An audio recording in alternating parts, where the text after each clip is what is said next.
Hello everyone. आज हम इस वीडियो में डिस्कस करेंगे कि आपके कॉलेज के प्रोजेक्ट का या फिर इंटर्नशिप अगर आपने कोई करी है 2 महीने की, या फिर आपने कोई इंडस्ट्रियल ट्रेनिंग करी है 6-7 महीने की। जैसा कि मेरे कॉलेज में था, 7वां सेमेस्टर जो था वो कंप्लीट इंडस्ट्रियल ट्रेनिंग का था। तो हमें कॉलेज नहीं जाना था, सिर्फ इंडस्ट्रियल ट्रेनिंग करनी थी।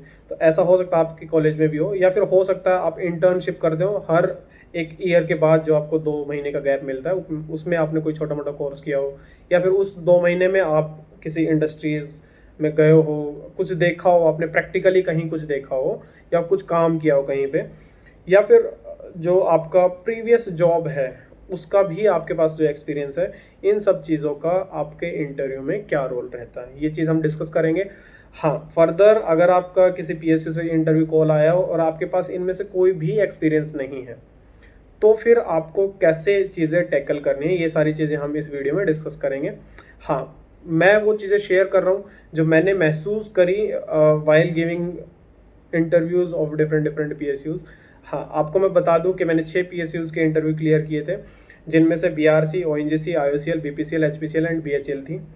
और उसके बाद यूपीएससी का मैंने इंटरव्यू दिया था। और इनसे पहले मैंने कैंपस के थ्रू भी 2 प्राइवेट कंपनीज़ के इंटरव्यू दिए हैं। एक तो टीसीएस जिसमें मेरा सिलेक्शन नहीं हुआ था, एंड ब्लू स्टार जिसमें मेरा सिलेक्शन हो गया था। तो एक फेयर मेरे को आइडिया है कि इंटरव्यूअर किस टाइप के क्वेश्चंस पूछता है। हाँ, जनरली जब मैं पीएसयूज में बैठता था तो मुझसे एचआर के क्वेश्चन ज़्यादा पूछे जाते थे। एचआर का मतलब क्या है कि नॉन टेक क्वेश्चन जो होते हैं वो ज़्यादा पूछे जाते थे, क्योंकि गेट में रैंक अच्छी थी। उसके बाद वो इंटरेस्टेड नहीं रहते टेक्निकल क्वेश्चंस में। एंड ऑफ कोर्स जब आपका कैंपस प्लेसमेंट होता है तो भी आपका ग्रेड के बेसिस पे, या फिर जो भी आपका ऑनलाइन टेस्ट हुआ होता है उसके बेसिस पे वो आपको फाइनल इंटरव्यू राउंड में सेलेक्ट करते हैं। अब इंटरव्यू राउंड में जब आप आ गए किसी प्राइवेट कंपनी में या फिर किसी भी पीएसयू के इंटरव्यू में, तो उनका मेजर जो फोकस रहता है वो रहता है आपके ट्रेनेबिलिटी पे। वो सिर्फ ये चेक करते हैं कि अगर आप उनके ऑर्गेनाइजेशन में आएंगे और काम करेंगे तो कितना इजीली वो आपको ट्रेन करके आपसे काम करवा पाएंगे। ठीक है, कितना इजीली आप उस एनवायरनमेंट को एडेप्ट कर लेंगे और जल्दी से जल्दी आउटपुट देना स्टार्ट करेंगे। तो ये जो फील्ड एक्सपीरियंस आपके हैं, चाहे वो आपका कॉलेज प्रोजेक्ट है या फिर इंटर्नशिप है या फिर आपका इंडस्ट्रियल ट्रेनिंग रही है या फिर आपका कोई प्रीवियस जॉब रही है, ये जितने भी आपके फील्ड एक्सपीरियंस है इनसे रिलेटेड क्वेश्चन आते ही आते हैं। ठीक है, क्योंकि इन्हीं से इंसान आपको जज कर पाएगा कि आप कितना अच्छा, कितना जल्दी चीज़ें सीख पाते हैं, ग्रैब कर पाते हैं। ठीक है, तो हम एक एक करके इन सारी चीज़ को डिस्कस करेंगे। सबसे पहला कॉलेज प्रोजेक्ट। देखिए, कॉलेज प्रोजेक्ट पे बेस्ड क्वेश्चन उन्हीं स्टूडेंट से पूछे जाते हैं जो फ्रेशर हैं। ठीक है, अगर आप एकदम फ्रेशर आए हैं तो डेफिनेटली कॉलेज प्रोजेक्ट तो आपने किया ही होगा, क्योंकि हर इंसान का कोई ना कोई फील्ड एक्सपीरियंस रहेगा इंटरव्यू में बैठने से पहले। अब अगर आप फ्रेशर हैं तो आपने कॉलेज में कुछ ना कुछ प्रोजेक्ट किया होगा। देखिए, प्रोजेक्ट से रिलेटेड वो 2 ही चीज़ें पूछते हैं कि क्या इनोवेटिव था जो अभी तक किसी ने नहीं सोचा, ऐसा क्या तुम्हारे ग्रुप ने सोचा। तो प्रोजेक्ट का जो टाइटल है, जो थीम है, वो थोड़ा सा इनोवेटिव होना चाहिए। ठीक है, हाँ, कमेंट में मुझसे मत पूछना कि सर आपका कॉलेज प्रोजेक्ट क्या था, क्योंकि हमने दिल्ली से ख़रीदा था भाई, कुछ इनोवेशन नहीं था, बहुत ही फर्जी सा टॉपिक था। और हाँ, मुझसे उससे रिलेटेड क्वेश्चन नहीं पूछे जाते थे। रीज़न, मेरा इंडस्ट्रियल ट्रेनिंग भी था 6 महीने का, 7वां सेमेस्टर, और उसके बाद मेरी जॉब भी थी। तो मुझसे पर्टिकुलरली क्वेश्चंस नहीं पूछे गए थे कॉलेज प्रोजेक्ट से। हाँ, बट जितना मैंने आसपास के लोगों से जाना है, उनके जो क्वेश्चंस होते हैं वो सिर्फ ये जज करते हैं कि आपने क्या नया सोचा। ठीक है, और डेफिनेटली आपका जो प्रोजेक्ट है वो पूरी एक टीम ने किया होगा, तो आपका स्पेसिफिकली क्या रोल था। अब देखिए भाई, अगर 4 लोगों की टीम है और इनोवेटिव तो था प्रोजेक्ट, कुछ अच्छा था, नया था जो किसी ने नहीं सोचा था, बट आपका रोल सिर्फ चाय पानी पकड़ाने का था, सबको एक इकट्ठा करना, फिर सबको कॉफ़ी शॉप ले जाना, ये सब आपका काम था। एक्चुअल जो गेम था उसमें आपका कहीं रोल ही नहीं था। तो ऐसा आप बिहेव नहीं करेंगे। 2 चीज़ आपके कॉलेज प्रोजेक्ट में साफ साफ नज़र आनी चाहिए कि इनोवेशन है कुछ थोड़ा बहुत, दूसरा आपका रोल बहुत ही स्पेसिफिक था। ठीक है, ये 2 चीज़ का ध्यान रखेंगे। और स्पेसिफिकली कॉलेज प्रोजेक्ट पे जब आप फ्रेशर हैं तो ही फोकस किया जाता है। दूसरा, जब आपने कोई इंटर्नशिप करी है या कोई इंडस्ट्रियल ट्रेनिंग करी है, देखिए भाई, ये चीज़ बहुत इंपॉर्टेंट हो जाती है, क्योंकि ये वो पीरियड है जब आपके ऊपर कोई प्रेशर नहीं है।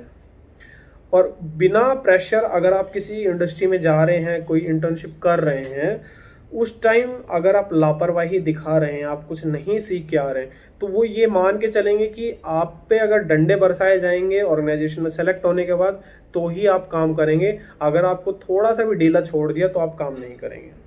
ठीक है, तो अगर आपने कोई इंटर्नशिप की है या इंडस्ट्रियल ट्रेनिंग करी है, तो उससे रिलेटेड आपके पास अच्छी खासी नॉलेज होनी चाहिए। ठीक है, फॉर एग्जांपल अगर कोई इंडस्ट्री कोई गुड्स प्रोड्यूस कर रही है, तो आपको पता होना चाहिए कि उनके पास रॉ मटेरियल कहाँ से आ रहा है, क्या क्या वो प्रोसेस फॉलो कर रहे हैं, और वो कहाँ वो डिस्ट्रीब्यूट कर रहे हैं अपना गुड। ठीक है, अपना प्रोडक्ट वो कहाँ डिस्ट्रीब्यूट कर रहे हैं, क्या चैनल्स है। ये एकदम बेसिक स्ट्रक्चर है। इन सब चीज़ों के बारे में आपके पास नॉलेज होनी चाहिए, ताकि ये लगे कि आपने वहाँ अपना इन्वॉल्वमेंट दिखाया है। आपसे बात करके इंटरव्यूअर को ये नहीं लगना चाहिए कि आप वहाँ गए तक नहीं हैं, आपने 1% इंटरेस्ट नहीं लिया। अगर ऐसा हुआ तो वो ये मान के चलेगा कि आपका सिलेक्शन हुआ, उसके बाद आप रत्ती भर भी काम नहीं करेंगे। ठीक है, तो इंडस्ट्रियल ट्रेनिंग या इंटर्नशिप से रिलेटेड आप पे क्वेश्चन अगर आएंगे, तो डेफिनेटली आप थोड़ा सा ध्यान रखेंगे तो बहुत अच्छा इंटरव्यू जाएगा। And the third thing is, अगर आपने कोई प्रीवियसली जॉब करी है, एक करी है या दो करी है, तीन करी है, मोस्टली लोगों ने एक जॉब करी होगी। अगर आपने जॉब करी है तो ना तो आपसे कॉलेज प्रोजेक्ट पूछा जाएगा, ना इंटर्नशिप या इंडस्ट्रियल ट्रेनिंग पूछा जाएगा, ना ही और कोई चीज़ें पूछी जाएंगी।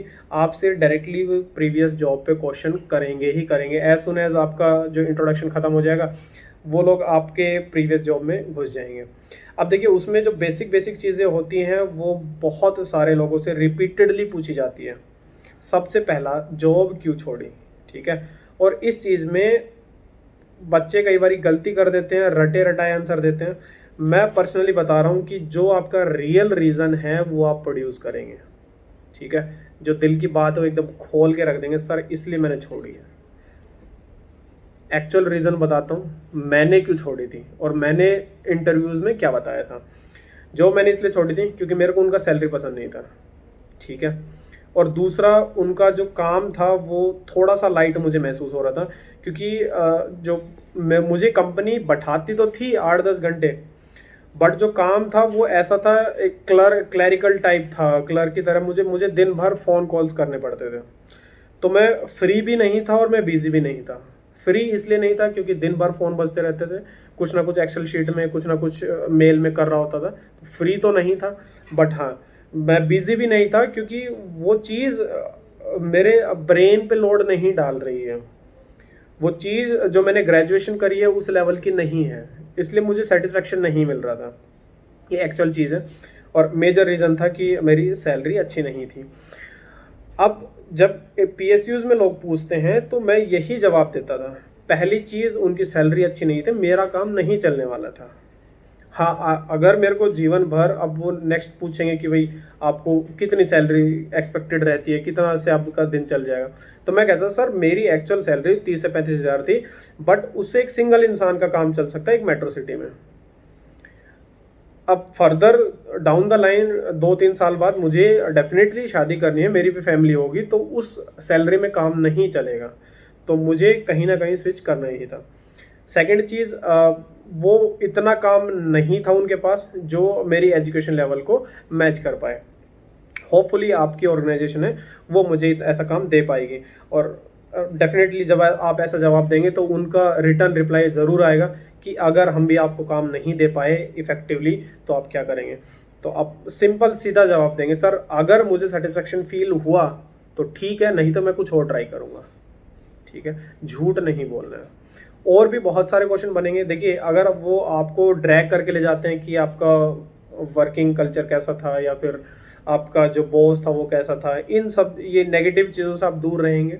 ठीक है, ये चीज़ें आपको इंट्रोड्यूस नहीं करनी है।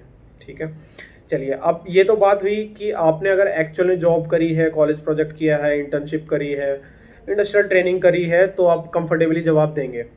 बट अगर आपने ये सारी चीज़ें नहीं की है तो फिर क्या करोगे। सबसे पहली चीज़, अगर आप इंटरव्यू को इंडस्ट्रियल ट्रेनिंग की डायरेक्शन में ड्रैग करना चाहते हैं, तो मैं सजेस्ट करूंगा कि आप 1-2 दिन जाके अपने आसपास की कोई भी छोटी से बड़ी जो जिसमें जुगाड़ लग जाए उसमें 1-2 दिन जाके देख लो कि क्या क्या काम हो रहा है, ठीक है। बस देख आओ, थोड़ा सा फेयर आइडिया हो जाएगा कि कैसे कैसे चीज़ें होती हैं। उसके बाद आने के बाद उसी कंपनी की वेबसाइट पे जाओ, उसके सारी डिटेल्स निकालो, लिख लो और रट लो, ठीक है। तो इंटरव्यूअर के लिए थोड़ा सा डिफिकल्ट हो जाएगा ये चीज़ जानना कि आपने एक्चुअल में करी है या नहीं करी है, ठीक है। सेकंड, अगर आप ये नहीं कर पा रहे हैं तो कॉलेज प्रोजेक्ट अपना दिखाएंगे। कॉलेज प्रोजेक्ट दो चीज़ वही ध्यान रखना है, इनोवेटिव थोड़ा सा होना चाहिए और आपका कुछ स्पेसिफिक रोल होना चाहिए। अब किया नहीं है तो कहाँ से पता चलेगा? तो भाई आप यूट्यूब की हेल्प ले लेंगे, बहुत सारे आपके रेडीमेड टाइप के सैंपल वो दिखा के रखते हैं। आपने बनाया नहीं बनाया वो कोई नहीं पूछ रहा है, सिर्फ आपसे जो क्वेश्चन पूछे जाएंगे आपके पास जवाब होना चाहिए। या फिर आप गूगल भी कर सकते हैं, बहुत सारे आइडियाज़ आपको मिल जाएंगे। यूट्यूब पे मैंने पर्सनली देखे थे, काफ़ी सारे अच्छी अच्छी चीज़ें निकल के आ जाती है, तो वो आप प्रोड्यूस कर सकते हैं। हाँ, बट उससे पहले आप उसको अच्छे से तैयार करेंगे कि इसमें इनोवेटिव क्या था और आपका रोल स्पेसिफिकली क्या था। ये सारी चीज़ होते हुए साथ के साथ आप एक चीज़ का ध्यान रखेंगे, पूरे इंटरव्यू के दौरान आप कभी भी ऐसी कोई बात नहीं करेंगे जिसके बारे में आपको कम पता हो, ठीक है। मान लीजिए इनोवेशन के चक्कर में या फिर आपको जॉब छोड़ने के चक्कर में जो रीज़न दे रहे हैं या फिर इंडस्ट्रियल ट्रेनिंग में कुछ एक्स्ट्रा बताने का कोशिश कर रहे हैं और वो कुछ आपने ऐसा बोल दिया जो आपको खुद ही नहीं पता है, तो डेफिनेटली आप फंस जाएंगे और मान के चलेंगे आपने कुछ किया ही नहीं है, आप झूठ बोल रहे हैं बैठ के। झूठ बिल्कुल नहीं बोलना है, ठीक है। एक और चीज़, जब भी वो आपसे इंडस्ट्रियल ट्रेनिंग की आपसे बात करेगा तो आपको कभी ये नहीं बोलना है कि मैंने सुबह से शाम तक जॉब करी है वहाँ पे। ऐसा कोई भी नहीं करता है और प्रैक्टिकली उनको भी पता है कोई नहीं करता है, क्योंकि उनके अंडर भी इंटर्न्स आते हैं, इंडस्ट्रियल ट्रेनिंग के लिए लोग आते हैं। उनको भी पता है कोई भी इंसान सुबह से शाम तक नहीं रुकता है, स्पेशली स्टूडेंट जब कॉलेज से आता है तो नहीं रुक पाता है। तो आप सच्चाई ही रखेंगे कि मैं 3 से 4 घंटे जाता था और इसमें मैंने इतना सीखा, ये सीखा है। उसमें पॉजिटिव ये रहेगा कि आपने कम टाइम में चीज़ें अच्छी सीखी है, ठीक है। तो ये पर्टिकुलर कुछ रोल आपका रहता है, जो भी आपका लेटेस्ट फील्ड एक्सपीरियंस होता है उससे रिलेटेड वो क्वेश्चन पूछते हैं। रीज़न बीइंग कि एक ही मात्र तरीका है ये जानने के लिए कि वो आपको कितना इजीली ट्रेन कर पाएंगे अपनी ऑर्गेनाइजेशन में काम करवाने के लिए। चलिए, आज का टॉपिक इतना ही था। आपका स्पेसिफिक कोई डाउट है या फिर किसी और टॉपिक के बारे में डिस्कशन चाहते हैं तो आप कमेंट्स में डाल सकते हैं। हाँ, कमेंट के अगर रिप्लाई ना हो सबके और मैं जस्ट अगर लाइक भी कर दूं तो समझ लेना मैं कमेंट मैंने रीड कर लिया है, ठीक है। और कुछ इंपॉर्टेंट हुआ जो मुझे लगा कि रिपीटेडली पूछा जा रहा है या फिर बाकी लोगों को भी ज़रूरत है, तो उन पर्टिकुलर टॉपिक्स को मैं नेक्स्ट वीडियोज़ में कवर अप कर लूँगा। चलिए, stay focused and do well in exam.